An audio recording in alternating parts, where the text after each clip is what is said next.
Hello বন্ধুরা, শুভ সন্ধ্যা।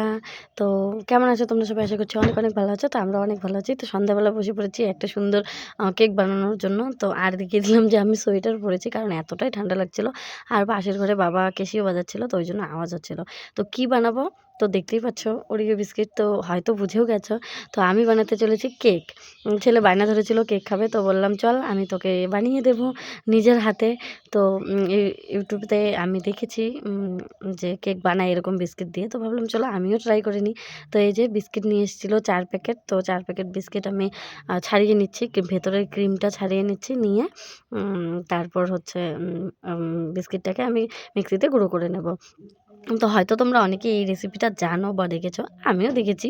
তো আমি কিন্তু ফার্স্ট টাইম দেখলাম ইউটিউবে, ঠিক আছে? তো ওই জন্য আমার মনে ইচ্ছে জাগলো যে চলো আমিও বানিয়ে নিই। তো আমার ক্রিম ছাড়ানো কমপ্লিট। তো এখন আমি এই যে ক্রিমগুলো আলাদা রেখেছি আর বিস্কিটটা আলাদা জায়গায় আলাদা একটা প্লেটে রেখে নিলাম। তো এখন আমি বিস্কিটগুলো মিক্সিতে ঢেলে নেব। তো ঢেলে নিয়ে এখন আমি বিস্কিটগুলো গুঁড়ো করে নেব। আর আমি না গুঁড়ো করার সময় না চিনিটা দিতে ভুলে গিয়েছি। তো চিনিটা আমি পরে অ্যাড করব। আর একটা ইনোর প্যাকেট নিয়েছি, তো দেখেছিলাম আমি ভিডিওতে যে ইনোর প্যাকেট লাগে একটা, তো ওই জন্যই ইনোর প্যাকেটটা নিয়ে নিয়েছি। তো ওই যে আমি মিক্সিতে গুঁড়ো করতে চলে এসেছি। তো আমার গুঁড়ো করা কমপ্লিট। তো এখন এটাকে আমি দুধ দিয়ে ভালোভাবে পেস্টটা বানিয়ে নেব। তো ওই যে ছেলে এখানে কি বলছিল, তো ওর কথাগুলো শোনা যাচ্ছে না, কারণ আমি মুট করে দিয়েছি, কারণ টিভির ঘরে ছিল মিক্সিটা, তো আমাদের টিভির ঘরে থাকে। তো ওইখানে আমি মিক্স করতে এসেছিলাম, তো ওই জন্য আমি টিভির আওয়াজ চলছিল, পরে আমি লক্ষ্য করলাম, তো ওই জন্যই আমি আওয়াজটা দিইনি। আর ছেলের কথা শুনে আমি হাসছিলাম, ঠিক আছে? তো এই যে রান্নাঘরে চলে এসেছি, আর এখন বাটিতে আমি গুঁড়োটা ঢেলে নিলাম।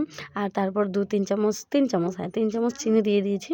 আর তারপর দুধ, আর 1 কাপ দুধ নিয়েছি এখানে, কিন্তু 1 কাপ দুধ আমার হয়নি, 2 কাপের একটু বেশি লেগেছিলো।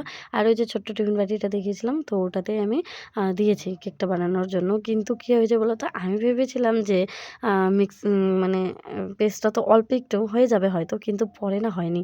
কেকটা না অনেকটাই বড় হয়েছে, আর সুন্দর কোনো আকার ধারণ করেনি, কীরকম একটা দেখতে হয়েছে, কিন্তু খেতে কিন্তু দারুণ হয়েছে, ঠিক আছে? তো আমি ভালোভাবে পেস্ট করে নিয়ে একদম বাটিতে ঢালার সময় আসছি তোমাদের সামনে, ঠিক আছে? তো আমি ভালো করে মিক্স করে নিই। এই যে এখানে তো অল্প একটু সময় দেখিয়েছি, আমার অনেকটাই টাইম লেগেছে। তো এই যে আমার মিক্সড করা কমপ্লিট। তো মিক্স করা কমপ্লিট, এখন এই যে বাটিতে ঢেলে নেব। আর বাটিতে ঢালার আগে আমি সাদা তেল দিয়ে মাখিয়ে নিয়েছিলাম, আর তারপর একটা ছোট্ট কাগজ মতো দিয়ে দিয়েছিলাম নিচে। তো এখন আমার এই যে বাটিতে ঢেলে নিয়েছি। তো কেকটা দারুণ টেস্টি হয়েছিল, সত্যি বলছি। তো আমরা কেক খেতে থাকি, আর তোমরা আমার চ্যানেলটিকে সাবস্ক্রাইব করে দাও। বাই বাই, আজকের মতো টাটা।